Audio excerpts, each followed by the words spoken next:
નમસ્કાર વિદ્યાર્થી મિત્રો, તપોવન સાયન્સ એકેડમીમાં આપનું હાર્દિક સ્વાગત છે. આપણે જોઈશું video 7 physics chapter 1 by physics Guru Gunjan Sopariwala. વિદ્યાર્થી મિત્રો, આપણે લાસ્ટ લેક્ચરની અંદર ગોસનો નિયમ જોઈ ગયેલા હતા. ત્યારબાદ ફ્લક્સ વિશેની ચર્ચા કરેલી હતી અને તમને કીધેલું હતું કે એ લેક્ચર ઘણો અગત્યનો છે, વિડિયો લેક્ચર નંબર 6. તો આઈ હોપ એ તમે બધાએ જોઈ લીધો છે. તો આગળના લેક્ચરની અંદરનો જે ગોસનો નિયમ હતો તેનો આપણે થોડું એક રિવિઝન કરી લઈશું. તો મિત્રો, ગોસનો નિયમ એવું ભણી ગયેલા હતા કે કોઈપણ બંધ પૃષ્ઠ સાથે સંકળાયેલ વિદ્યુત ફ્લક્સ તે પૃષ્ઠ વડે ઘેરાયેલા કુલ વિદ્યુત ભાર Q અને માધ્યમની પરમિટિવિટી એપ્સિલોન 0 ના ગુણોત્તર જેટલું હોય છે. એટલે આપણે flux phi that is equal to Q by epsilon naught અને flux phi is equal to ફ્લક્સના સંદર્ભમાં આપણે જોઈ ગયેલા હતા flux phi is equal to integration A into dA. I hope તમને યાદ છે જ મિત્રો. ત્યારબાદ આપણે જોઈ ગયેલા હતા ગોસના નિયમના ઉપયોગો જે છે તેની આપણે ચર્ચા જે છે તે આજે કરવાના છે. તો ગોસના નિયમના બેઝિકલી 4 ઉપયોગ છે. કે પહેલો ઉપયોગ છે જેમાંથી આપણે અભ્યાસ અત્યારે કરીશું કે ગોસના નિયમનો ઉપયોગ કરીને અનંત લંબાઈના વિદ્યુત ભારિત સુરેખ તાર વડે, એક અનંત લંબાઈનો વિદ્યુત ભારિત તાર છે, એ તાર વડે ઉદ્ભવતા વિદ્યુત ક્ષેત્રનું સૂત્ર આપણે તારવવાનું છે. તો બેઝિકલી આપણે આકૃતિ પરથી થોડું સલાહ સમજશું. ગોસની એપ્લિકેશન નંબર 1 છે આ, એટલે પહેલો ઉપયોગ છે. તો આકૃતિની અંદર તમે જોઈ શકો છો મિત્રો, બ્લુ માર્કરથી જે દોરેલો છે તે ડોટ ડોટ ડોટ ઉપર કર્યું છે. અનંત લંબાઈનો એક વિદ્યુત ભારિત તાર છે જેના પર ધન વિદ્યુત ભાર આપણે પ્રસ્થાપિત કરેલો છે. ધન વિદ્યુત ભારિત સળિયો છે જેની લંબાઈ અનંત લંબાઈની છે. હવે યાદ કરો, આની અંદર લંબાઈ સંદર્ભ છે એટલે મિત્રો આની અંદર આપણે ઉપયોગ કરીશું રેખીય કન્સેપ્ટનો. રેખીય વિતરણ એટલે યાદ કરો આપણે ભણી ગયા છે રેખીય વિદ્યુત ભાર ઘનતા lambda that is equal to Q by L. આનો આપણે ઉપયોગ કરી ગયા છે. તો મિત્રો, આપણે આકૃતિની અંદર આ એક અનંત લંબાઈનો વિદ્યુત ભારિત સુરેખ તાર લીધો છે જેના પર આપણે ધન વિદ્યુત ભાર પ્રસ્થાપિત કરેલો છે. અહીંયા તાર છે એટલે રેખીય વસ્તુ છે એટલે આની અંદર આપણે રેખીય વિદ્યુત ભાર ઘનતાનો આપણે ઉપયોગ કરીશું. મિત્રો, યાદ છે તમે 3 પ્રકારની વિદ્યુત ભાર ઘનતા ભણી ગયા છો, રેખીય, પૃષ્ઠ અને કદ. તો અહીંયા આપણે રેખીયનો ઉપયોગ આપણે કરવાનો છે. તો અનંત લંબાઈનો અને લેમ્બડા જેટલી રેખીય વિદ્યુતભાર ઘનતા ધરાવતા સુરેખીય વિદ્યુતભાર વિતરણને લીધે આપણા તારથી કોઈ અહીંયા માની લઈએ અહીંયા કોઈક બિંદુ છે જે તારથી R અંતરે આવેલું છે. આ તારથી અહીંયા R અંતરે આવેલું કોઈક બિંદુ P છે. R અંતરે આવેલું બિંદુ P છે જેના પર આપણે વિદ્યુત ક્ષેત્રની તીવ્રતા શોધવી છે. આ બિંદુને નામ આપી દઈએ મિત્રો આપણે P જેટલું, P બિંદુ નામ આપી દઈએ. હવે શું કરીશું આપણે? યાદ કરો, આપણે ગોસના નિયમ અનુસાર આની અંદર આપણે ગાઉસિયન પૃષ્ઠ તો લેવું જ પડશે. તો મિત્રો, આપણે જે બેઝિકલી તારની લંબાઈ ઘણી અનંત છે તો તારથી જે બી કોઈ બિંદુ R અંતરે આવેલા હશે તે બધા જ બિંદુએ વિદ્યુત ક્ષેત્રની તીવ્રતા કેવી મળશે? આપણને સરખી જ મળશે. અને આવા જે બિંદુઓ જે છે તે બિંદુએ બધી ઇફેક્ટ સમાન મળશે. અને તે કઈ દિશામાં મળશે? તો મિત્રો, ધન વિદ્યુતભાર છે એટલે વિદ્યુત ક્ષેત્રની દિશા ત્રિજ્યાવર્તી બહાર તરફ, એટલે આ તરફની દિશામાં આપણને મળી શકે છે. તો આપણે એક કામ કરીએ, પહેલાં તો ગાઉસિયન પૃષ્ઠ વિચારીએ. ગાઉસિયન પૃષ્ઠ તો જે R અંતર છે તો R ત્રિજ્યાનું જ હું અહીંયા એક ગાઉસિયન પૃષ્ઠ વિચારું છું અને L લંબાઈનું. તો અહીંયાથી જે R અંતર છે આ બાજુ બી એટલા જ R અંતર લઈને હું એક નળાકાર દોરું છું. નળાકાર જે છે તે આકાર જે છે તે ગાઉસિયન પૃષ્ઠનો છે. તો આ જે દોરું છું મિત્રો આકાર, આ આપણે વિચારીએ છીએ કે ગાઉસિયન પૃષ્ઠ છે જેનો આકાર લઈશું આપણે કેવો છે મિત્રો? નળાકાર આકાર છે આ. તો અહીંયાથી જ R અંતર છે, આ બાજુ પણ આ જ અંતર છે. ધારો કે કોઈ બિંદુ Q અહીંયા આવેલું હતે તે પણ R અંતરે જ હતે, બરાબર. બિંદુ Q છે તે પણ ધારો કે જો R અંતરે જ હોય, ગમે એટલા બિંદુઓ જો અંતર સરખું હતું તો વિદ્યુત ક્ષેત્રની તીવ્રતા આપણને સરખી જ મળતે. તો મિત્રો, આની અંદર આ જે નળાકાર ગાઉસિયન પૃષ્ઠ લીધું છે તેની લંબાઈ આપણે લીધી છે કેટલી? L જેટલી લંબાઈ લીધી છે. તો પહેલાં તો આપણે આની અંદર જે લખીએ, વર્ણન કરીએ કે આકૃતિમાં દર્શાવ્યા મુજબ શું લઈશું આપણે? લેમ્બડા જેટલી લેમડા જેટલી રેખીય વિદ્યુતભાર ઘનતા, લેમડા જેટલી રેખીય વિદ્યુતભાર ઘનતા ધરાવતા વિદ્યુતભારના વિતરણને લીધે તારથી આર અંતરે આવેલા પી બિંદુએ વિદ્યુત ક્ષેત્રની તીવ્રતા શોધવી છે. એટલે આ તારથી આર અંતરે આવેલા બિંદુએ વિદ્યુત ક્ષેત્રની તીવ્રતા આપણે શોધવી છે. હવે મિત્રો આની અંદર આપણે લઈએ છીએ પહેલાં તો જે આર અંતર આપેલું છે તો આપણે ધારી દઈએ કે ધારો કે આર ત્રિજ્યા અને આ એલ લંબાઈ, આર ત્રિજ્યા અને એલ લંબાઈનું એક બંધ નળાકારીય ગાઉસિયન પૃષ્ઠ ધ્યાનમાં લો. જે આકૃતિમાં તમે જોઈ શકો છો મિત્રો, આપણે બ્લેક માર્કરથી દર્શાવેલું છે. ચાલો, આ ગાઉસિયન પૃષ્ઠની અંદર મિત્રો તમે જોઈ શકો છો કે 3 ભાગ હોઈ શકે. માનો કે આમ નળાકાર આ રીતે છે તો એને 3 ભાગ, આ ઉપરનો વર્તુળાકાર આડછેદ, આ નીચેનો વર્તુળાકાર આડછેદ અને વચ્ચે જે છે તેની વક્ર સપાટી છે. એટલે આની અંદર 3 ભાગ છે જે આપણે આગળના લેક્ચર્સમાં વિડીયો 6માં આપણે સવાલ જોઈ ગયા છે. તો બેઝિકલી એમાં બી નળાકાર હતું, તેમાં 3 ભાગ લીધેલા હતા. 2 સાઈડ પરના જે હતા તે આપણે આડછેદ લીધેલા હતા, વર્તુળાકાર આડછેદ, અને વચ્ચેનો ભાગ જે છે તેને આપણે વક્ર સપાટી કન્સિડર કરેલું હતું. તો આની અંદર પણ આપણે મિત્રો એ ભાગ કન્સિડર કરીએ. તો ફોર એક્ઝામ્પલ આપણે આકૃતિની અંદર જોઈએ તો ધારો કે આ જે નળાકારી આડછેદ છે તેનો હું એક સૂક્ષ્મ ભાગ જે પસંદ કરું છું, તો આ સૂક્ષ્મ ભાગ પર એના ક્ષેત્રફળનો સદિશ હશે મિત્રો, તે આ દિશામાં હશે. આ જે છે તેના ક્ષેત્રફળનો સદિશ હશે. અને ધન વિદ્યુતભાર છે એટલે વિદ્યુત ક્ષેત્રની દિશા તો આ દિશામાં જ હશે, જે ત્રિજ્યાવર્તી બહાર તરફ હશે. એટલે અહીંયા મિત્રો ખૂણો કેટલો બનશે પહેલા ભાગમાં? 90 ડિગ્રી. ચાલો આપણે બીજા ભાગની વાત કરીએ. એટલે બીજો આડછેદ અહીંયા હું પસંદ કરું છું, આ જ ભાગ. તો મિત્રો આની અંદર તમે જોઈ શકો છો કે જે ક્ષેત્રફળનો સદિશ હશે તે તો આ તરફ જ આવશે, ડીએ, અને ધન વિદ્યુતભાર છે એનું ક્ષેત્ર તમને મળશે એ પણ આ જ દિશામાં. ચાલો, જે પી બિંદુ છે, જે વક્ર સપાટી છે, તો વક્ર સપાટી પાસે આપણે એક સૂક્ષ્મ ભાગ પસંદ કરીએ છીએ. આ જે છે તે મેં એનો સૂક્ષ્મ ભાગ પસંદ કરેલો છે. તો આ સૂક્ષ્મ ભાગ પાસે વિદ્યુત ક્ષેત્ર તો આપણને આ દિશામાં જ મળવાનું છે મિત્રો, કારણ કે ધન છે એટલે ત્રિજ્યાવર્તી બહાર તરફ, અને જે ભાગ પસંદ કરે છે તેનો ક્ષેત્રફળનો સદિશ બી આપણને મળશે એ જ દિશામાંની અંદર.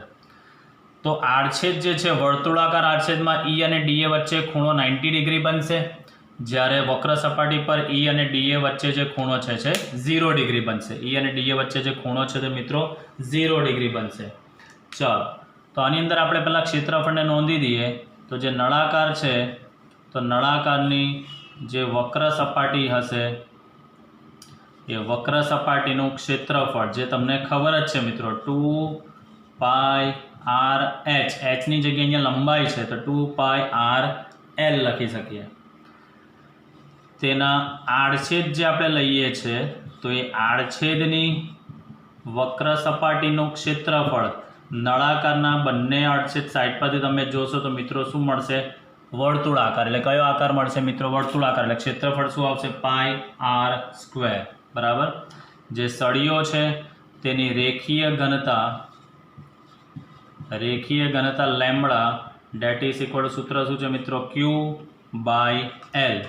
તો આના પરથી મારે વિદ્યુતભાર Q શોધવો હોય તો Q ઇઝ ઇક્વલ ટુ શું લખી શકાશે મિત્રો? Lambda into L. વિદ્યુતભાર આની અંદર આપણે લખી શકીએ છીએ Q is equal two lambda into L જેટલું. ચાલો, થિયરીને આપણે આગળ લઈ જઈએ મિત્રો. હવે જે 3 ભાગ પસંદ કર્યા છે આપણે, આડછેદ અને વક્ર સપાટી, તો દરેક ભાગ સાથે સંકળાયેલ આપણે ફ્લક્સ શોધી લઈશું આપણે પહેલાં. તો પહેલો ભાગ હવે આપણે લખીશું અહીંયા કે જે નળાકાર લીધો છે એ નળાકારની વક્ર સપાટી સાથે નળાકારની વક્ર સપાટી સાથે હું શોધીશ સંકળાયેલ ફ્લક્સ. નળાકારની વક્ર સપાટી સાથે સંકળાયેલ ફ્લક્સ φ1. સૂત્ર છે મિત્રો આપણી પાસે E a cos થીટા. આપણી પાસે સૂત્ર છે E a cos થીટા. તો મિત્રો આની અંદર જે છે હવે સૂક્ષ્મ ભાગ પસંદ કર્યો છે એવા નાના નાના બધા જ ભાગનું સંકલન કરવું પડે આપણે. તો આ સૂત્રને એક કામ કરું છું, આપણે સંકલન સ્વરૂપે ડાયરેક્ટ લખી દઉં છું. એટલે ઇન્ટિગ્રેશન હું લખું છું હમણાં E dA cos થીટા આ રીતે લખી શકું. Integration E dA cos 0. કારણ કે આ તમે આકૃતિમાં જોઈ શકો છો મિત્રો, E અને dA જે છે બંને એક જ દિશામાં છે એટલે થીટાની અંદર બનશે આપણો 0 ડિગ્રી. એટલે અહીંયા આપણને મિત્રો જવાબ મળશે integration E into dA. Integration E into dA. હવે સમજીશું આપણે આગળ flux φ1 that is equal to R અંતરાવાળા બધા જ બિંદુએ વિદ્યુત ક્ષેત્ર તો સમાન જ હશે એટલે E ને આપણે બહાર લખી શકીએ સમાન મૂલ્ય હોવાથી. ઇન્ટિગ્રેશન ઓફ ડી આપણે લખી શકીએ. તો E bar integration of D એટલે નળાકારની વક્ર સપાટીનું ક્ષેત્રફળ જે આપણે જોઈ ગયા છે 2πrl. 2πrl. તો આ આવી ગયું આપણી પાસે પહેલા ભાગના ફ્લક્સ એટલે વક્ર સપાટી પાસેનું ફ્લક્સનો જવાબ આવી ગયો φ1 that is equal to E into 2πrl. હવે આપણે ફાઇન્ડ કરીશું મિત્રો આની અંદર આડછેદ પાસે. તો હવે આપણે ફ્લક્સ શોધીશું નળાકારના આડછેદ પાસેનું ફ્લક્સ. નળાકારના આડછેદ પાસેનું ફ્લક્સ. આને સરફેસ 2 કહો અને 3 કહો તો સાથે જ લખી દઈએ મિત્રો આપણે φ2 that is equal to φ3 is equal to integration E dA cos. Direct લખી શકાય 90 ડિગ્રી મિત્રો. આકૃતિમાં તમે જોઈ શકો છો બંને પાછળ ખૂણો કેટલો બને છે 90 ડિગ્રી. તો માટે flux φ2 is equal to φ3 is equal to લખી શકાશે E dA cos 90 ની કિંમત છે આપણી પાસે 0. તો હું ડાયરેક્ટ ફ્લક્સ કેટલો લખી શકું છું મિત્રો આની અંદર 0. તો આડછેદ પાસે આપણને ફ્લક્સ મળે છે મિત્રો φ2 that is equal to φ3 that is equal to 0. ત્યારબાદ હવે આપણે શોધીશું ત્રણે ત્રણ ભાગ આવી ગયા છે મિત્રો. તો આપણે હવે આ ત્રણે ત્રણ ભાગના ફ્લક્સનો શું કરીશું આપણે સરવાળો કરીશું. તો ફરી પાછું પહેલાં આટલા ભાગનું એક રેપિડ રિવિઝન કરી લઈશું. લેમ્બડા જેટલી વિદ્યુતભાર ઘનતા ધરાવતા વિદ્યુતભાર વિતરણને લીધે તારથી આર અંતર આવેલા પી બિંદુએ વિદ્યુત ક્ષેત્રની તીવ્રતા શોધવી છે. અહીં બિંદુઓ પી ક્યુ આર આ બધા જે છે તે સમમિતિ ધરાવતા બિંદુઓ કહી શકાય કારણ કે બધા જ બિંદુઓ તારથી સમાન અંતરે છે એટલે વિદ્યુત ક્ષેત્ર પણ સમાન જ મળશે. ધારી લઈએ છીએ આપણે કે આ જે આર અંતર છે તેને આ ત્રિજ્યા અને એલ લંબાઈનો એક નળાકાર ગાઉસિયન પૃષ્ઠ આપણે ધ્યાનમાં લઈએ છીએ જેના 3 ભાગ આપણને મળશે. એક વક્ર સપાટી, ઉપર અને નીચે જે છે તેના વર્તુળાકાર આડછેદ. તો વક્ર સપાટીનું ક્ષેત્રફળ આપણી પાસે બનશે 2πrl. આડછેદ ગોળાકાર એટલે એનો આડછેદનું ક્ષેત્રફળ બનશે πr². તાર લંબાઈવાળો છે એટલે એની રેખીય ઘનતા lambda is equal to Q by L. તો ક્યુ ઇઝ ઇક્વલ ટુ લખી શકાય છે લેમ્બડા ઇન્ટુ એલ. હવે આ ત્રણે ત્રણ ભાગ સાથે સંકળાયેલા આપણે ફ્લક્સ શોધી નાખીએ. તો નળાકારીય વક્ર સપાટી સાથે સંકળાયેલ flux φ1 is equal to integration E dA cos theta. જે બિંદુ પસંદ કર્યું છે તેનો વિદ્યુત ક્ષેત્ર ત્રિજ્યાવર્તી બાર તરફ અને ક્ષેત્રફળનો સદિશ બી એક દિશામાં છે એટલે થીટા 0. તો E dA cos 0. cos 0 ની કિંમત છે 1 એટલે E integration E into dA. બધા જ બિંદુએ વિદ્યુત ક્ષેત્ર સરખું છે એટલે એને બહાર સંકલન નહીં કરી integration of dA. Integration of dA એટલે વક્ર સપાટીનું ક્ષેત્રફળ 2πrl એટલે ફ્લક્સ φ1 નું સૂત્ર આવી ગયું E ઇન્ટુ 2πrl. ત્યારબાદ હવે ઉપર અને નીચે જે આડછેદ છે આપણે વર્તુળાકાર તે બિંદુઓ પાસે આપણે ફ્લક્સ શોધીએ તો φ2 is equal to φ3 is equal to E dA cos 90. ખૂણો કેટલો બનશે મિત્રો 90 ડિગ્રી. તો cos 90 ની કિંમત છે 0 એટલે એ બે બિંદુઓ પાસે ફ્લક્સ આપણને કેટલા મળશે 0 મળશે. હવે આપણે પરિણામી ફ્લક્સ શોધીએ. તો મિત્રો હવે આપણે શોધીશું કુલ ફ્લક્સ. તો શોધીએ આપણે કુલ flux phi that is equal to phi1 plus phi2 plus phi3. phi1 છે આપણી પાસે E into 2πrl plus 0 plus 0, તો કુલ flux phi is equal to E into 2πRL, જેને આપણે આપી દઈએ છીએ સમીકરણ નંબર 1. હવે આપણે ગાઉસના નિયમનો ઉપયોગ કરવાનો છે. તો ગાઉસના નિયમ અનુસાર મિત્રો તમને સૂત્ર યાદ જ છે, flux phi is equal two Q/ε0. આ સૂત્ર તમને ધ્યાન છે. સમીકરણ નંબર 2, બંને જ ફ્લક્સના સમીકરણ છે તો આપણે સરખાવી દઈએ. તો Q/ε0 is equal to E into 2πRL લખી શકાશે આ મિત્રો આપણે. હવે યાદ કરો, આપણે આગળ ક્યુનું કિંમત મૂકી ગયા છે. Q is equal to lambda into L. Q is equal to સૂત્ર છે lambda into L by ε0 is equal to E into 2πRL. તો બંને બાજુથી મિત્રો એલ અને એલ કેન્સલ થઈ જશે. આપણે વિદ્યુત ક્ષેત્ર શોધવાનું છે તો E that is equal two 2πR અહીંયા છેદમાં જશે. તો લેમડા અપોન 2πε0 1/r. વિદ્યુત ક્ષેત્ર આપણે સદિશ રાશિ છે તો આને સદિશ સ્વરૂપે રજૂ કરીએ. સદિશ E that is equal to lambda upon 2πε0 1/r into એકમ સદિશની પરિભાષામાં આપણે લખીએ છીએ r કેપ. તો આપણી પાસે અનંત લંબાઈના વિદ્યુત પ્રવાહધારિત સુરેખ તાર વડે ઉદ્ભવતા વિદ્યુત ક્ષેત્રનું સૂત્ર આવી ગયું છે મિત્રો, lambda upon 2πε0 1/r into r cap. આની અંદર ખાસ એ યાદ રાખીશું, જો લેમડા ધન હોય એટલે રેખીય વિદ્યુતભાર ઘનતા જો ધન હોય તો વિદ્યુત ક્ષેત્ર ત્રિજ્યાવર્તી બહાર તરફ, અને જો લેમડા ઋણ હોય તો વિદ્યુત ક્ષેત્ર ત્રિજ્યાવર્તી અંદર તરફ હોય છે, જે આપણે જોઈ ગયા છે મિત્રો આની અંદર. તો મેઇન વસ્તુ લેમડા ધન તો વિદ્યુત ક્ષેત્ર બહાર તરફ, લેમડા ઋણ તો વિદ્યુત ક્ષેત્ર આપણે અંદર તરફ. તો આ રીતે આપણે કુલ ફ્લક્સ પરથી ગાઉસના નિયમનો ઉપયોગ કરીને વિદ્યુત ક્ષેત્રનો સૂત્ર તારવી ગયા છે. E is equal to lambda upon 2πε0 1/r into r cap. આ હતી ગૌસના નિયમની એપ્લિકેશન નંબર 1. મિત્રો આપણે નેક્સ્ટ એપ્લિકેશન પર જઈશું, એટલે ઉપયોગ નંબર 2.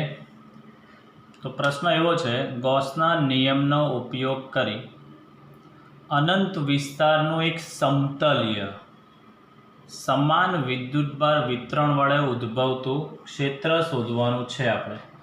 તો આગળના સવાલમાં હતો આપણી પાસે અનંત લંબાઈનો સળિયો હતો. અહીંયા આપણે લેવાનું છે અનંત વિસ્તારનું સમતલની વાત કરવાની છે. એટલે આની અંદર આપણે ઉપયોગ કરીશું મિત્રો પૃષ્ઠ ઘનતાનો ઉપયોગ કરીશું, કારણ કે વર્ડ છે અહીંયા સમતલ. તો આકૃતિની અંદર જે અહીંયા દર્શાવેલું છે, આ જે પોર્શન છે, આ જે બ્લેક માર્કરથી દોરેલો છે, તે જે છે તે વિદ્યુત ભારિત, આ જે છે તે વિદ્યુત ભારિત અનંત સમતલ છે તેવું આપણે ધ્યાનમાં લઈશું. આ જે છે તે અનંત સમતલ જેના પર ધન વિદ્યુત ભાર છે. તો સ્વાભાવિક વસ્તુ છે કે ધન વિદ્યુત ભાર છે એટલે વિદ્યુત ક્ષેત્ર ત્રિજ્યાવર્તી બહાર તરફ આ બાજુ અને આ બાજુ. તો આની અંદર મિત્રો આપણે બે ભાગ આની અંદર આપણે જે અહીંયા લીધેલો છે, આપણે જે ગાઉસિયન પૃષ્ઠ તમે આકૃતિમાં જોઈ શકો છો કે લંબચોરસ આકારનું આપણે ગાઉસિયન પૃષ્ઠ લીધેલું છે. આકૃતિની અંદર જે છે તે લંબચોરસ આકારનું ગાઉસિયન પૃષ્ઠ લીધેલું છે. આ સમતલ છે, સમતલનો થોડો ભાગ આ રીતે જે છે તે ગાઉસિયન પૃષ્ઠનો અને એક ભાગ આ બાજુ છે. એટલે વચ્ચે સમતલ છે અનંત વિસ્તારનું, અને આખું આ બાજુ અને આ બાજુ જે બિંદુ હશે એટલી લંબાઈ મર્જ કરીને આપણે એક લંબચોરસ ગાઉસિયન પૃષ્ઠને ધ્યાનમાં લઈશું આપણે. તો મિત્રો આકૃતિની અંદર આપણે જોઈ શકીએ છીએ, આની અંદર લખી શકીશું આપણે સિગ્મા જેટલી, આની અંદર સમતલ છે લખી શકીશું મિત્રો આપણે આની અંદર સિગ્મા જેટલી પૃષ્ઠ વિદ્યુત ભાર ઘનતા, સિગ્મા જેટલી પૃષ્ઠ વિદ્યુત ભાર ઘનતા ધરાવતા અનંત સમતલને ધ્યાનમાં લો. એટલે આ વચ્ચે જે દોરેલું છે આ તે અનંત સમતલ છે. સમતલની બંને બાજુ વચ્ચે સમતલ છે તો આ સમતલની બંને બાજુ સમતલની બંને બાજુ સરખી લંબાઈ બંને બાજુ સરખી લંબાઈ અને એ જેટલા આડછેદના ક્ષેત્રફળવાળું લંબચોરસ આકારનું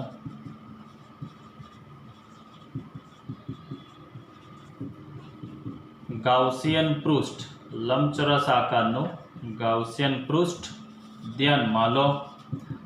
તો મિત્રો આની અંદર આપણે જે છે બંને બાજુ સરખી લંબાઈનું અને સમાન આડછેદના ક્ષેત્રફળવાળું આપણે લંબચોરસ આકારનું ગાઉસિયન પૃષ્ઠ ધ્યાનમાં લીધું છે। તો મિત્રો આકૃતિની અંદર જે ગાઉસિયન પૃષ્ઠ છે તેને આપણે દર્શાવી દઈએ। આ જે છે આપણે લીધેલું છે ધેટ ઇઝ કોલ્ડ ગાઉસિયન પૃષ્ઠ। આ જે છે મિત્રો ગાઉસિયન પૃષ્ઠ। ચાલો, તો એની અંદર આપણને બે ભાગ જોવા મળશે, એક આ બાજુનો આડછેદનો ભાગ જોવા મળશે અને એક આ બાજુ આડછેદનો ભાગ જોવા મળશે। તો આપણે એની અંદર વિદ્યુત ક્ષેત્ર અને ક્ષેત્રફળની આપણે દિશા જોઈશું। તો મિત્રો ધન વિદ્યુત ભારિત છે એટલે આ બીજા આડછેદ પર જોઈએ તો વિદ્યુત ક્ષેત્રની દિશા તો આપણને આ દિશામાં જ મળશે અને જે આ સામે તમને દેખાશે તેનો આડછેદનો ક્ષેત્રફળનો સદિશ તે પણ તમને આ જ દિશામાં મળશે। સેમ એવી રીતે આ બાજુ નંબર 1 પાસે પણ ધન વિદ્યુત ભાર છે એટલે ક્ષેત્ર ત્રિજ્યાવર્તી 12 તરફ આ દિશામાં આપણને મળશે અને તેના ક્ષેત્રફળનો સદિશ પણ તમને એ જ દિશામાં મળી શકશે આની અંદર। તો હવે આપણે એને દર્શાવીશું। તો મિત્રો આની અંદર આપણને ખબર જ છે કે સમતલ છે એટલે પૃષ્ઠ ઘનતાનો આપણે ઉપયોગ કરીશું। તો પૃષ્ઠ ઘનતા સિગ્મા ઇઝ ઇક્વલ ટુ સૂત્ર છે આપણી પાસે Q/A।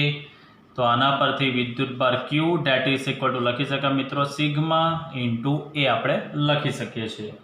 ચાલો, હવે મેઇન વસ્તુ આપણે જે બિંદુઓ 1 અને 2 જે દર્શાવેલા છે અથવા તો ભાગ 1 અને 2 તો અહીંયા દર્શાવી દઈએ તો થોડું સરળ રહેશે। ભાગ 1 અને 2 પાસે વિદ્યુત ક્ષેત્ર E અને ક્ષેત્રફળનો સદિશ dA બંને સમાન દિશામાં છે, બંને સમાન દિશામાં છે। હવે આપણે બંનેના ફ્લક્સ શોધી નાખીએ મિત્રો આની અંદર। તો આપણે એવું લખી શકીએ flux ∅1 is equal to ∅2 that is equal to integration E dA cos theta. થીટાની જગ્યાએ બંને સમાન દિશામાં છે એટલે આપણે લખી શકીએ છીએ 0। cos 0 ની કિંમત છે આપણી પાસે 1 એટલે આ લખી શકાય ઇન્ટિગ્રેશન E ઇન્ટુ dA। ચાલો, સમાન લંબાઈ છે એટલે વિદ્યુત ક્ષેત્ર બી બંને બાજુ ઇફેક્ટ સમાન જ થશે એટલે E into integration of dA। Integration of dA એટલે મિત્રો આપણે શું કહેવાય એને સૂક્ષ્મ ભાગનું ક્ષેત્રફળ। એવા નાના નાના બધા જ ભાગનો સૂક્ષ્મ ક્ષેત્રફળનો સંકલન કરીશું તો આપણને કુલ ક્ષેત્રફળ મળશે જે આપણે લીધેલું છે કેટલું છે A જેટલું ક્ષેત્રફળ। તો હું અહીંયા લખી શકું છું મિત્રો flux ∅1 date is equal to ∅2 that is equal to E into A, જ્યાં ઇન્ટિગ્રેશન ઓફ dA ની જગ્યાએ આપણે કુલ ક્ષેત્રફળ લખી શકીએ છીએ A। તો બંને ફ્લક્સ આવી ગયા છે તો આના પરથી આપણે હવે કુલ ફ્લક્સ શોધી નાખીએ। તો કુલ flux ∅ that is equal to ∅1 plus ∅2 તો લખી શકીએ છીએ આપણે EA પ્લસ EA। તો આના પરથી મિત્રો આપણને કુલ flux ∅ that is equal to મળી ગયું 2EA। કુલ ફ્લક્સ આપણને મળી ગયું છે 2EA। ચાલો, હવે ગાઉસના નિયમ અનુસાર ફ્લક્સ ∅ ઇઝ ઇક્વલ ટુ તમારી પાસે સૂત્ર છે જ Q/ε0। તો આ ફ્લક્સની જગ્યાએ લખું છું મિત્રો અહીંયા Q/ε0 is equal to 2EA। ક્યુની કિંમત છે જ આપણી પાસે અહીંયા સિગ્મા ઇન્ટુ A, તો અહીંયા લખી શકાય sigma into A/ε0 date is equal to 2EA। ચાલો, બંને બાજુથી મિત્રો તમે જોઈ શકો છો કે A અને A કેન્સલ થઈ જશે। આપણે સૂત્ર તારવવાનું છે વિદ્યુત ક્ષેત્ર E નું, તો વિદ્યુત ક્ષેત્ર E ઇઝ ઇક્વલ ટુ 2 નીચે જશે એટલે સૂત્ર બનશે સિગ્મા બાય 2ε0 બનશે સિગ્મા બાય 2ε0 અને આપણે સદિશ સ્વરૂપે રજૂ કરવું હોય તો અહીંયા વિદ્યુત ક્ષેત્ર સદિશ રાશિ છે E આની અંદર કોઈ r નો ઉલ્લેખ નથી એટલે આપણે એકમ સદિશની પરિભાષામાં શું દર્શાવીશું મિત્રો n કેપ શું દર્શાવીશું આની અંદર આપણે n કેપ આપણે દર્શાવીશું તો આ થઈ ગયું આપણી પાસે સૂત્ર અનંત વિસ્તારના સમતલીય સમાન વિદ્યુતભાર વિતરણ વડે ઉદ્ભવતા વિદ્યુત ક્ષેત્રનું સૂત્ર સદિશ E બરાબર sigma by 2ε0 into n cap આ થઈ ગયું આપણું વિદ્યુત ક્ષેત્રનું સૂત્ર આની અંદર કોઈપણ બિંદુએ વિદ્યુત ક્ષેત્ર જે આવશે તે સમતલથી તે બિંદુના અંતર પર આધારિત નહીં હશે કેમ તો સૂત્રમાં કશે પણ અંતર r નો ઉલ્લેખ થતો નથી એટલે આ સૂત્ર પરથી આપણે એવું કહી શકીએ કે કોઈપણ બિંદુએ વિદ્યુત ક્ષેત્ર આ સમતલથી તે બિંદુના અંતર પર આધારિત નથી એનો મતલબ કે બિંદુ અહીંયા હોય કે ઓર હજી દૂર હોય સેમ એવી રીતે આ બાજુ એ અંતર પર આધારિત નથી વિદ્યુત ક્ષેત્ર આપણને આટલું ફિક્સ જ મળશે sigma by 2ε0 into n cap તો આ હતું આપણી ગૌસના નિયમની એપ્લિકેશન નંબર 2 તો ફરી પાછું એને આપણે સમજી લઈશું એક રેપિડ રિવિઝન સિગ્મા જેટલી પૃષ્ઠ વિદ્યુતભાર ઘનતા ધરાવતા અનંત સમતલને આપણે પહેલાં ધ્યાનમાં લઈશું સમતલની બંને બાજુએ સરખી લંબાઈ અને એ જેટલા ક્ષેત્રફળવાળું લંબચોરસ આકારનું ગાઉસિયન પૃષ્ઠ ધ્યાનમાં લઈશું પૃષ્ઠની સામસામે દેખાતી બે સરફેસ આપણે ધ્યાનમાં લઈશું સરફેસ એક આ બાજુ અને સરફેસ બે દેખાશે આપણને આ બાજુ તો જે સમતલ છે તો સમતલની પૃષ્ઠ ઘનતા સિગ્મા બરાબર ક્યુ બાય એ તો વિદ્યુતભાર ક્યુ બરાબર સિગ્મા ઇન્ટુ એ અહીંયા આકૃતિ પરથી જોઈ શકો છો જે આપણે સમજી ચૂક્યા છે કે E અને D એ બંને સમાન દિશામાં હોવાથી બંનેના ક્ષેત્રફળનો આનો ક્ષેત્રફળનો સદિશ અને વિદ્યુત ક્ષેત્રનો સદિશ બંને સમાન દિશામાં θ0 છે આ બંને ભાગ પાસે ઉદ્ભવતા ફ્લક્સ શોધી કાઢીએ તો ફ્લક્સનું સૂત્ર છે flux phi is equal to integration E into dA EdA cos થીટાની જગ્યાએ સમાન દિશામાં એટલે θ0 મૂકીશું આપણે તો E ઇન્ટુ dA cos 0 ની કિંમત છે 1 વિદ્યુત ક્ષેત્ર સમાન ઉદ્ભવશે એટલે E bar integration of dA એટલે આખા ભાગનું ક્ષેત્રફળ જે આપણે લીધું જ છે મિત્રો જે આપણે દર્શાવ્યું જ છે એ જેટલું આડછેદનું ક્ષેત્રફળ છે આડછેદનું ક્ષેત્રફળ એ જેટલું છે એટલે ઇન્ટિગ્રેશન ઓફ dA ની જગ્યાએ આપણે લખી શકીએ છીએ એ બંને ફ્લક્સનો સરવાળો કરી દઈએ એટલે કુલ flux EA plus EA 2EA ગાઉસના નિયમ અનુસાર flux phi is equal to Q by epsilon naught is equal to 2EA ક્યુની કિંમત છે આપણી પાસે સિગ્મા ઇન્ટુ એ તો સિગ્મા ઇન્ટુ એ બંને બાદથી કેન્સલ આપણે E શોધવાનું છે તો બે નીચે આવશે તો E is equal to sigma by 2ε0 સદિશ સ્વરૂપે રજૂ કરીશું તો E ઇઝ ઇક્વલ ટુ લખી શકાય sigma by 2ε0 into n cap આમ કોઈપણ બિંદુએ આ સમતલથી કોઈપણ અંતર આવેલા બિંદુએ વિદ્યુત ક્ષેત્ર જે છે તે અંતર પર આધારિત નથી તેવું આપણે સૂત્ર પરથી કહી શકીએ છીએ નેક્સ્ટ એપ્લિકેશન નંબર 3 ગૌસના નિયમનો ઉપયોગ કરી વિદ્યુતભારિત પાતળી ગોળીય કવચ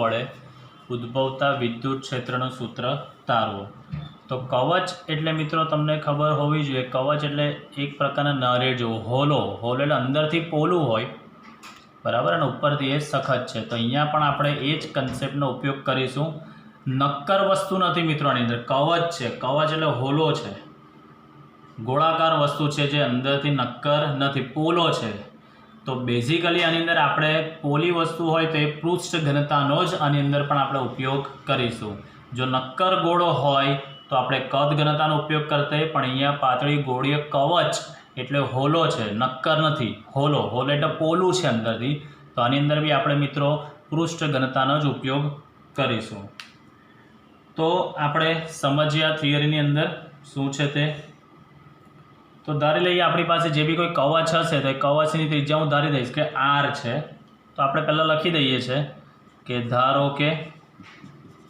જે કવચ છે તે કવચની ત્રિજ્યા કેપિટલ R લઈશું તેની પૃષ્ઠ ઘનતા જે કવચ છે તે કવચની પૃષ્ઠ ઘનતા આપણે લઈશું મિત્રો સિગ્મા હવે આપણને ખબર છે કે sigma that is equal to Q by A, તો આના પરથી ક્યુ ઇઝ ઇક્વલ ટુ લખી શકાશે મિત્રો સિગ્મા ઇન્ટુ એ.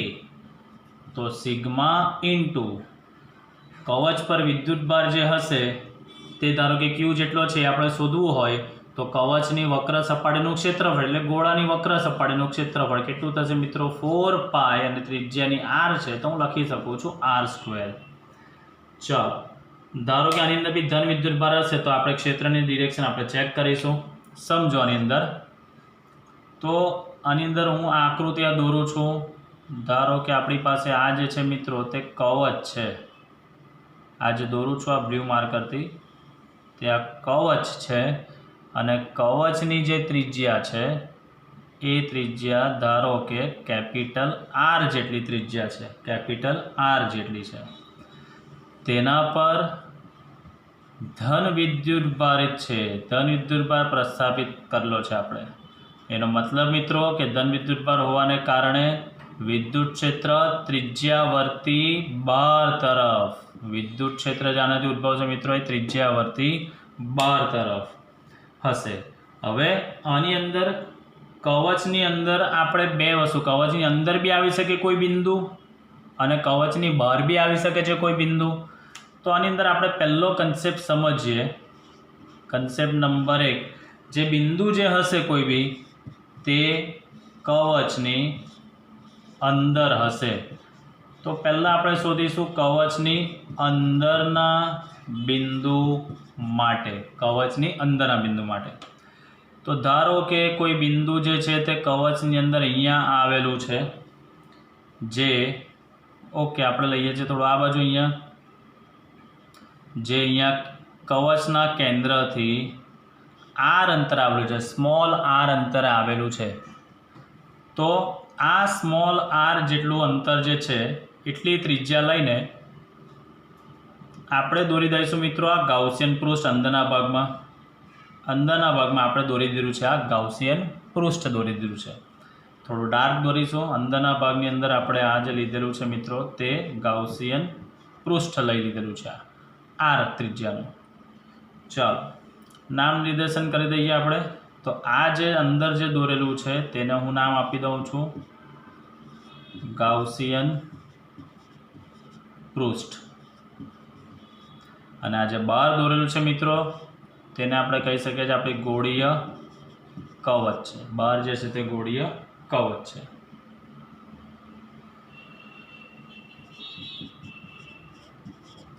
ચાલો કવચની અંદરના બિંદુ એટલે આ બિંદુ જે છે તે કેન્દ્રથી r અંતરે છે. તો આની અંદર એવી શરત આપણે મેન્શન કરી શકીએ મિત્રો કે જે સ્મોલ r છે ડેટ ઇઝ લેસ દેન શું હશે કેપિટલ R. એટલે કવચની ત્રિજ્યા કરતાં અંદર આવેલું બિંદુ છે એટલે જે આપણે અંતર નાનું લઈ શકીશું, ત્રિજ્યાની નાની લઈ શકીશું.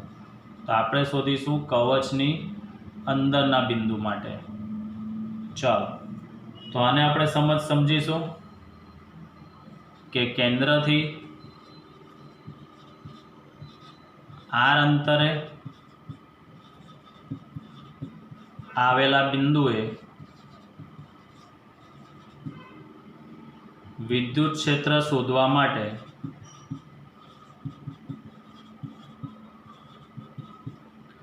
r ત્રિજ્યાનું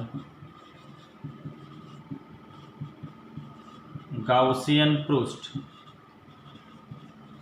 r ત્રિજ્યાનું ગાઉસિયન પૃષ્ઠ ધ્યાનમાં લો. r ત્રિજ્યાનું ગાઉસિયન પૃષ્ઠ ધ્યાનમાં લો. હવે મિત્રો તમે જોઈ શકો છો કે વિદ્યુત ભાર તો કવચ પર છે, વિદ્યુત ભાર જે છે તે કવચ પર છે. આ જે લાલ માર્કરથી દોરેલું ગાઉસિયન પૃષ્ઠ જે લીધું છે એની અંદર કોઈ વિદ્યુત ભાર નથી, એની અંદર કોઈ વિદ્યુત ભાર નથી. તો અહીંયા લખી શકીએ અહીં ગાઉસિયન પૃષ્ઠ, અહીં ગાઉસિયન પૃષ્ઠમાં ઘેરાયેલો વિદ્યુત ભાર, ગાઉસિયન પૃષ્ઠમાં ઘેરાયેલો વિદ્યુત ભાર Q date is equal two કેવો છે મિત્રો? શૂન્ય છે. કારણ કે વિદ્યુતભાર તો કવચ પર છે, કવચની અંદર વિદ્યુતભાર નથી, એટલે ગાઉસિયન પૃષ્ઠમાં ઘેરાયેલો વિદ્યુતભાર આપણી પાસે 0 છે. માટે flux phi that is equal to સૂત્રો છે આપણી પાસે integration E into dA is equal to Q by epsilon naught. તો આના પરથી આપણે લખી શકીએ કે Q તો 0 છે, એટલે integration E into dA date is equal two 0. એનો મતલબ કે વિદ્યુત ક્ષેત્ર E પણ કેટલું થશે મિત્રો? 0. વિદ્યુત ક્ષેત્ર E પણ થશે આની અંદર 0. તો આનો મતલબ જ્યારે બી પાતળી ગોળીય કવચ હોય તો કવચના અંદરના ભાગમાં વિદ્યુત ક્ષેત્ર હંમેશા શૂન્ય જ હોય છે. જ શબ્દ પર ભાર. કવચની અંદરના ભાગમાં આવેલા કોઈ બિંદુએ વિદ્યુત ક્ષેત્ર શોધવું હોય તો એ વિદ્યુત ક્ષેત્ર હંમેશા શૂન્ય જ હોય છે, કારણ કે અંદરના ભાગમાં કોઈ વિદ્યુતભાર સમાયેલો નથી. એટલે Q0 તો ફ્લક્સ 0 તો ઇન્ટિગ્રેશન E ઇન્ટુ dA બી 0 થશે, એટલે E પણ 0 થશે. એટલે પાતળી ગોળીય કવચના અંદરના ભાગમાં ઉદ્ભવતું વિદ્યુત ક્ષેત્ર હંમેશા 0 હશે. હવે આપણે મિત્રો જોઈશું કવચની બહારના બિંદુ માટે. આની અંદર જ બીજો પોઈન્ટ આપણે લઈશું, કવચની બહારના બિંદુ માટે. આગળ જે જોઈએ અંદરના ભાગના બિંદુ માટે હતું, હવે છે આપણે કવચની બહારના ભાગના બિંદુ માટે. તો આની અંદર હું દોરીશ પહેલાં મિત્રો આ એક ફરી પાછું આકૃતિને. માનો કે આ આપણી પાસે કવચ છે, જે કવચની ત્રિજ્યા આપણે લીધી છે કેપિટલ R, જેના પર ધન વિદ્યુતભાર છે પથરાયેલો છે. એનો મતલબ કે ઉદ્ભવતું ક્ષેત્ર ત્રિજ્યાવર્તી 12 તરફ. હવે લેવાનું છે કવચની બહાર, એટલે કવચની બહાર કોઈ અહીંયા બિંદુ આવેલું છે, જે કવચના કેન્દ્રથી આપણે માની લઈએ છીએ આ બિંદુ જે છે કવચના કેન્દ્રથી R અંતરે આવેલું છે. તો ફરી પાછું આ જે R અંતર આવેલું છે તો R ત્રિજ્યા લઈને આપણે ફરી પાછું દોરીશું મિત્રો આ એક ગાઉસિયન પૃષ્ઠ. આપણે ફરી પાછું દોરીશું આ એક ગાઉસિયન પૃષ્ઠ. આ કવચનું કેન્દ્ર છે, ત્યાંથી R અંતર આવેલું કોઈ બિંદુ છે, તો R અંતર લઈને આપણે ગાઉસિયન પૃષ્ઠ ધ્યાનમાં લઈશું. હવે જે આપણે બિંદુ પસંદ કરેલું છે, ધારો કે તેમાં એક આપણે સૂક્ષ્મ ભાગ પસંદ કરીએ, તો આ સૂક્ષ્મ ભાગમાં ઉદ્ભવતું વિદ્યુત ક્ષેત્ર તે ત્રિજ્યાવર્તી 12 તરફ જ હશે, ત્રિજ્યાવર્તી 12 તરફ જ હશે. અને જે બિંદુ પસંદ કર્યું છે તેનો ક્ષેત્રફળનો સદિશ પણ આ જ દિશામાં હશે, એટલે મતલબ કે બંને સમાન દિશામાં જ હશે. ચાલો તો આને આપણે સમજીશું કે કવચની બહાર R અંતરે આવેલા બિંદુએ વિદ્યુત ક્ષેત્ર શોધવા માટે R ત્રિજ્યાનું ગાઉસિયન પૃષ્ઠ ધ્યાનમાં લો, જે આપણે રેડ માર્કરથી આકૃતિમાં અહીંયા દર્શાવેલું છે આપણે આ. ચાલો, આ ગાઉસિયન પૃષ્ઠ વડે ઘેરાયેલો વિદ્યુતભાર, તો આ પૃષ્ઠ વડે ઘેરાયેલો વિદ્યુતભાર કેટલો લખીએ આપણે? Q જેટલો. શા માટે Q લઈએ છીએ મિત્રો? તો જે કવચ પર વિદ્યુતભાર પથરાયેલો છે તે જ સમગ્ર વિદ્યુતભાર આ ગાઉસિયન પૃષ્ઠ જે રેડ માર્કરથી દોરેલ છે તેની અંદર આવે છે. એટલે કવચ પરનો જે વિદ્યુતભાર છે તે જ આ ગાઉસિયન પૃષ્ઠની અંદર પણ સંકળાયેલો છે. એટલે આપણે આ પૃષ્ઠ વડે ઘેરેલો વિદ્યુતભાર આપણે Q લખી શકીએ છીએ. હવે આપણી પાસે ગાઉસનો નિયમ છે જ, તો ગાઉસના નિયમ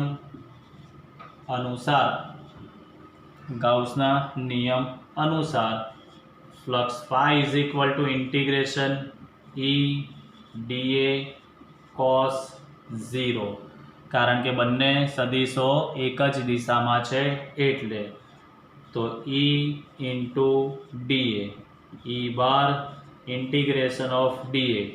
ઇન્ટિગ્રેશન ઓફ ડી એટલે આ ગોળાકાર જે ગાઉસિયન પૃષ્ઠ છે તેની વક્ર સપાટીનું ક્ષેત્રફળ.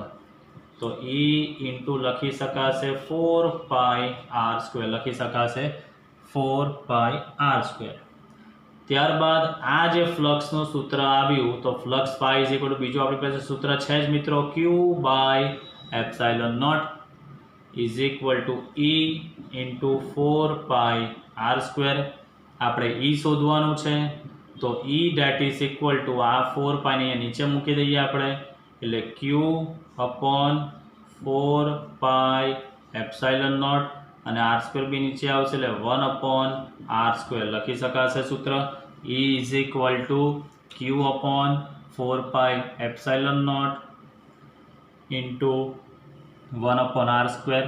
અને આપણે સદિશ સ્વરૂપે રજૂ કરીએ તો વિદ્યુત ક્ષેત્ર સદિશ E is equal two Q/4πε0 1/r² into r into આપણે લખી શકીએ છીએ r. તો આનો મતલબ તમે જોઈ શકો છો મિત્રો કે અંદરના ભાગમાં ઉદ્ભવતું ક્ષેત્ર તો 0 હતું, પરંતુ બહારના ભાગમાં જે ઉદ્ભવતું ક્ષેત્ર જે છે એમાં Q કોન્સ્ટન્ટ હોય, 4πε0 કોન્સ્ટન્ટ હોય, તો આપણે મેન્શન કરી શકીએ છીએ આની અંદર કે બહારના ભાગમાં વિદ્યુત ક્ષેત્ર E ચલે છે 1/r² લખી શકાય. એટલે જેમ અંતર વધશે તેમ ઉદ્ભવતું વિદ્યુત ક્ષેત્ર જે છે તેની અસર ઓછી થતી જશે. આ કવચની બહારના બિંદુ માટે છે. તો આની આપણે આલેખીય રજૂઆત સમજીએ. આલેખીય રજૂઆત આપણે સમજીએ આની.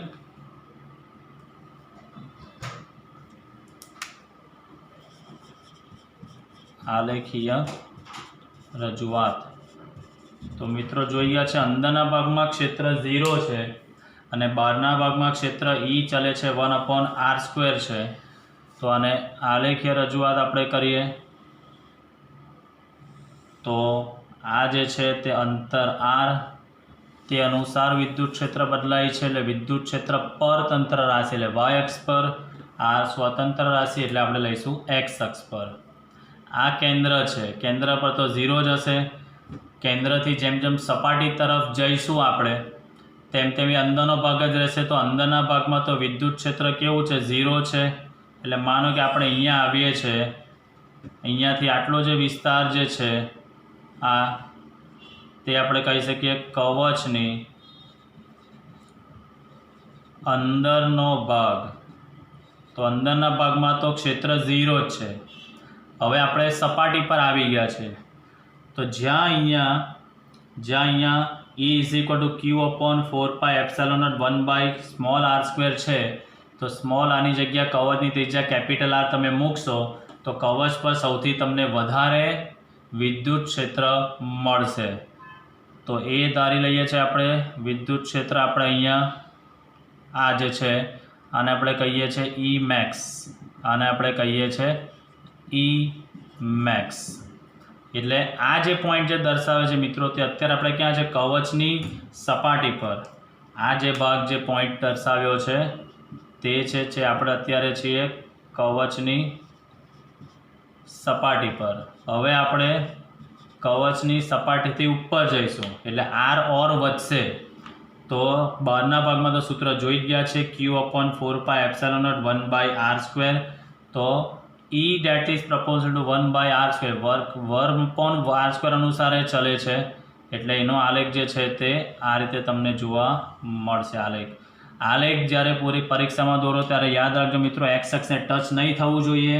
જો આલેખ x અક્ષને ટચ થઈ જશે તો એ એવું ઇન્ડિકેટ કરે કે એટલા અંતરે વિદ્યુત ક્ષેત્ર 0 થઈ જાય છે, જે શક્ય નથી. ધારો કે સમજીએ આપણે એને, મારાથી આલેખ આ રીતે હું અહીંયા દોરી દઉં છું તો આ અંતરે મેં આલેખને x અક્ષ પર ટચ કરી દીધો તો એનો મતલબ દર્શાવે છે કે આ બિંદુ પર વિદ્યુત ક્ષેત્ર 0 થઈ ગયું છે, જે ક્યારે બી શક્ય નથી. એટલે આનો જ્યારે પણ આલેખ દોરો ત્યારે મિત્રો આલેખ x અક્ષને ટચ થવો જોઈએ નહીં. આલેખને આપણે દર્શાવીશું આ રીતે. તો આ જે થઈ ગયો આલેખ કવચની બહારના ભાગ માટે આ જે આલેખ જે દોર્યો આપણે તે છે કવચની બહારના ભાગમાં. તો બહારના ભાગમાં ઈ ચલે છે 1/r² આપણે લખી શકીએ છીએ. કવચની બહારના ભાગમાં ક્ષેત્ર ઈ ચલે છે 1/r² અનુસાર ઘટે છે. એટલે યાદ રાખશું અંદરના ભાગમાં ક્ષેત્ર 0, સપાટી પર સૌથી મહત્તમ, અને બહારના ભાગમાં વિદ્યુત ક્ષેત્ર 1/r² અનુસાર ઘટે છે, જે આપણે આલેખીય રજૂઆતથી બી સમજી ચૂક્યા છે. નેક્સ્ટ કુલમ્બના નિયમ પરથી ગાઉસનો પ્રમેય આપણે તારવીએ. આમ તો સેલ્ફ લર્નિંગ ક્વેશ્ચન છે પણ આપણે કરી નાખીએ છીએ. ધારો કે આપણી પાસે કેપિટલ ક્યુ અને સ્મોલ ક્યુ આ બે વિદ્યુત ભારો છે. આ બે વિદ્યુત ભારો વચ્ચેનું અંતર ધારો કે આપણે લઈએ છીએ સ્મોલ r જેટલું અંતર લઈએ છીએ. તો બે વિદ્યુત ભારો હોય તો સ્વાભાવિક વસ્તુ છે, આપણે ભણી ગયા છે મિત્રો, એના વચ્ચે કુલંબીય બળ તો લાગશે જ. તો F = સૂત્ર શું છે આપણી પાસે K, Q1ની જગ્યાએ Q, Q2ની જગ્યાએ સ્મોલ q r². K = આપણે મિત્રો ભણી ગયા છે 1/4πε0 આ Q/r². ચાલો આ ક્યુને અહીંયા છેદમાં લઈએ આપણે તો F/Q = 1/4πε0 Q/r² લખી શકીએ છીએ આપણે. F/Q તો આપણે મિત્રો બેઝિક સૂત્ર ભણીએ છીએ વિદ્યુત ક્ષેત્રનું.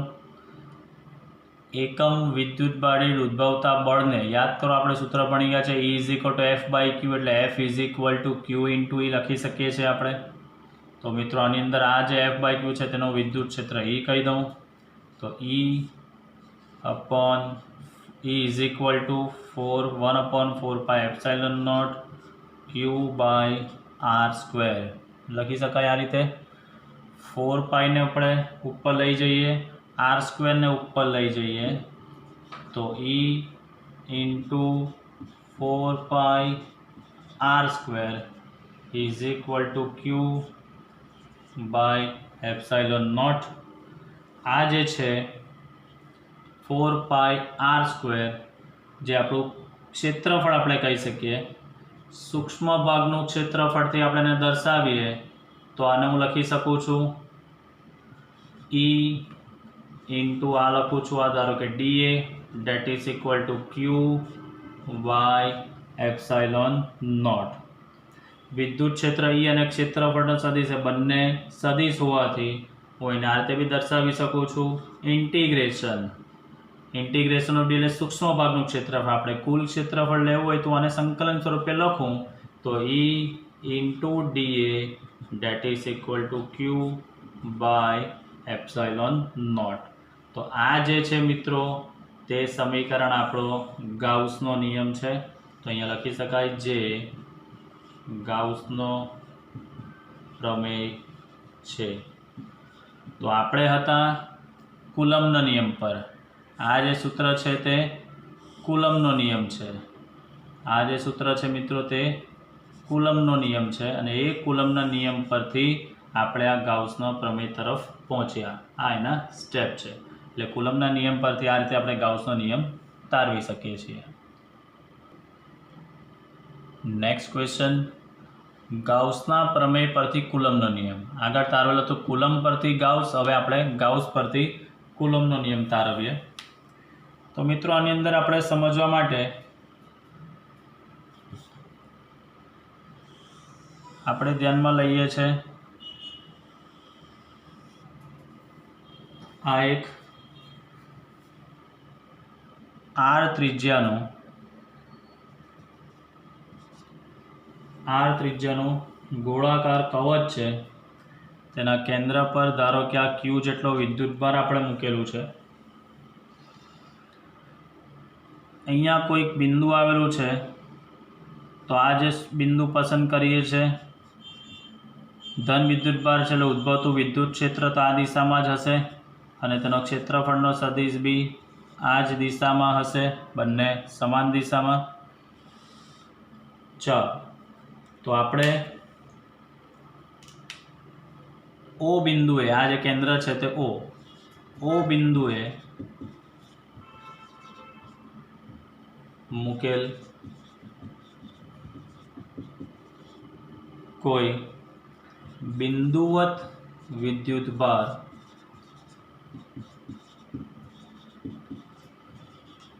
ક્યુ ધ્યાનમાં લો. બિંદુવત વિદ્યુતભાર ક્યુ આપણે ધ્યાનમાં લઈએ છીએ તથા પી બિંદુએ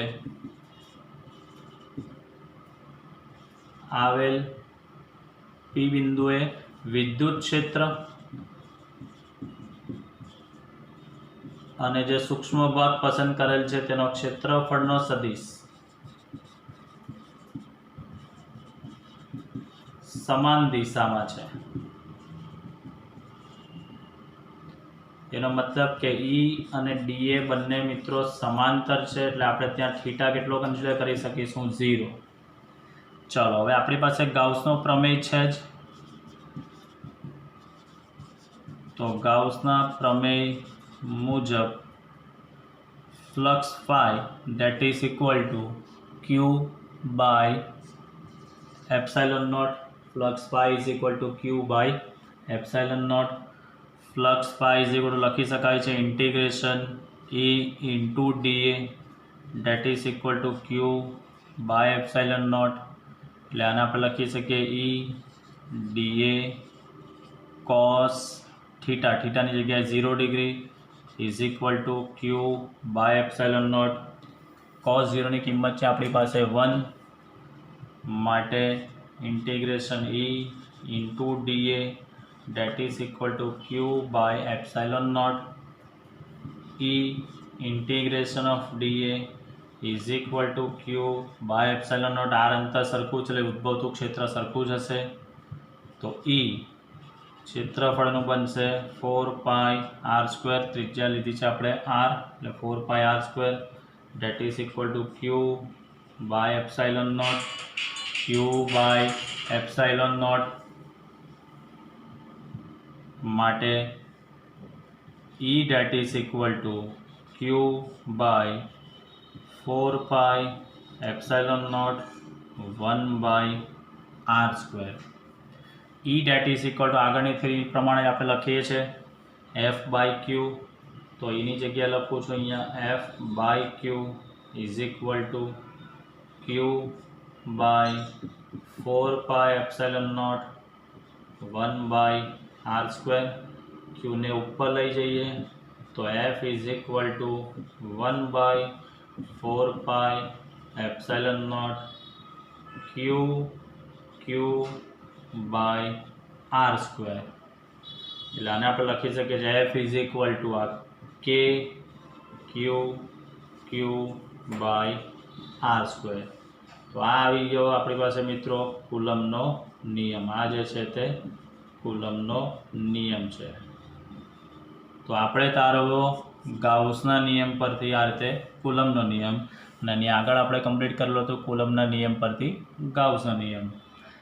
આજના લેક્ચરમાં મિત્રો આપણે ગૌસના નિયમની એપ્લિકેશનો, અનંત લંબાઈના તારવાળી થિયરી જોઈ ગયા, વિદ્યુત ક્ષેત્રનું સૂત્ર તારવું, ત્યારબાદ અનંતીય સમતલવાળું આપણે વિદ્યુત ક્ષેત્રનું સૂત્ર તારવું, અને ત્યારબાદ આપણે કવચ વડે ઉદ્ભવતું અંદરના ભાગ અને બહારના ભાગમાં ક્ષેત્રનું સૂત્ર તારવું, ગાઉસના પ્રમેય પરથી કુલમનો નિયમ તારવ્યો અને કુલમના નિયમ પરથી ગાઉસનો નિયમ તારવ્યો છે. હવે એક એપ્લિકેશન જે છે that is not part of your syllabus, જે એન્ટ્રન્સમાં છે, પણ એ આપણે નેક્સ્ટ લેક્ચરમાં કવર કરીશું, સમજીશું, જેથી આપને એન્ટ્રન્સમાં તકલીફ ન પડે. આભાર. Thank you dear students for watching this video.